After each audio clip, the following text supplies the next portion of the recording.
Thanks for staying tuned. I'm Colin Abrams with the Hgp Sportscast. Ghana's youth provincial squads begin their encampment as preparation intensifies for the CFU and CONCACAF youth tournaments. Encampment began for the Caribbean Football Union Boys Under-14 Challenge Trophy and CONCACAF Girls Under-15 Championship, which will kick off in August. The boys will have their CFU engagements from August 2 to 12 in Curaçao, while the girls' CONCACAF Under-15 Championship will kick off from August 6 to 13 in Florida in the USA. The national encampment, being held from July 8 to 16 at the Ghana Fire Service Training Facility, Lenora, features a provisional squad of 35 boys and 35 girls, with Brian Joseph and Aquila Costello being the assigned head coaches of the respective squads. Among the 34-member female squad named are 10 international-based players from Canada and the USA, selected by the Ghana Football Federation International Women's Coordinator, Paul Beresford, 23 from the GFF Academy Training Centers, and 1 from Region 1. Members of the boys' squad are all national players from the ATCs. Ghana is one of 5 countries placed in Group C of the CFU Boys Under-14 Challenge Trophy, along with Curaçao, Bonaire, Trinidad and Tobago, and Aruba, while the Under-15 girls have been placed in Group E with the Bahamas, Cayman Islands, and St. Lucia. Ghana is scheduled to play their first match in the Under-15 Championship against St. Lucia on August 6 at 11 hours, followed by Cayman Islands on August 7 at 9 hours and Bahamas on August 9 at 11 hours. The playoffs will begin on August 10 following the group qualifiers, with the final set for August 13 at 11 hours. A shortlist of the squad will be done at the conclusion of the current camp. 2 additional encampment periods are scheduled for July 22 to 26 and July 29 to August 1, respectively. Colin Abrams reporting for the Hgp Sports. The ExxonMobil School Boys and Girls Under-14 football tournament continues this weekend, with both boys and girls in the semi-final stages. The girls' semi-finals will kick off at 12 hours with South Ruimveldt Secondary versus East Penitence and New Campbellville versus Charlestown Secondary. The boys' semi-finals will start at 14 hours with St. John's versus North Ruimveldt Multi, and at 15 hours Chase Academy versus Buxton Youth Development. ExxonMobil joins New Era Entertainment to launch their 5th annual futsal tournament. Stanford Howard filed this report. On Friday, the New Era launched their 5th annual futsal tournament, which is going to kick off from July 27th, with the final on the 18th of August at the MSC Hard Court in Linden.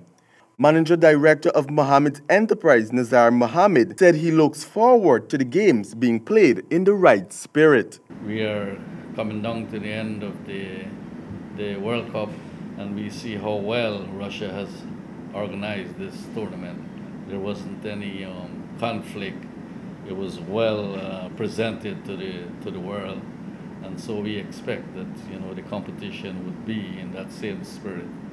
I want to tell everyone that we are always part of sports culture, and we will continue to be part of these sorts of activities. Secretary of the Futsal Association, Raul Adams, stated that the association applauds the initiative. New Era, has been at the forefront of futsal for many years, as we see 5 years now. And the GFF embraces anything futsal, anything football, whether it be female, males, beach. We are always there for football in any shape or form. We want to take this opportunity to commend the sponsors. Mohammed's, has been like the backbone to the New Era over the years, and we really compliment that. We've had Anson McCall as well as Sell Smart, and we know the importance of having sponsorship and in development. And we hope that even as New Era continue along this line year after year, that they will continue to blaze a trail and futsal will have a revival in Guyana. Sir One McGarrell, Stag representative, said this event speaks about the commitment the beverage giant has for the sport. And I'm sure that we are going to be witnessing some great sportsmanship and performance from all the players. Nevertheless, I want to just wish all the players best of luck. May their best team win, and to simply have fun. $2 million in cash and prizes are to be won, with 20 teams competing. The first place team will walk away with $600,000, second place $250,000, third place $100,000, and fourth place $75,000. For the HGP Sport, I am Stanford Howard. Ghana will host two one-day international matches in the current Windies versus Bangladesh tournament. The first being on July 22 from 9:30 hours and a day and night match on Wednesday, July 25, commencing from 14:30 hours at the National Stadium, Providence. Tickets holder will have designated seating. Tickets and car passes will be available for purchase from Monday, July 16 between the hours of 9 hours and 17 hours, exclusively at the Ghana Cricket Board office on 221 to 222 Regent Road, Border. Ticket prices are as follow: Red Stand $5,000, Green Stand $5,000, Orange Stand $3,000, and Grass Mount $2,000. Children under 12 years of age are to gain free entry once accompanied by an adult with a ticket. Senior citizens 6 years and over are also to gain free entry with the presentation of their national ID at the box office. Car passes are $1,000. And finally, West Indies skipper Jason Holder picks up another 5-wicket haul as Bangladesh folded for 149 all out in the first innings of the second test in Jamaica. Guyanese batsman Shemron Hetmyer failed to pick up his century after being caught while on 86.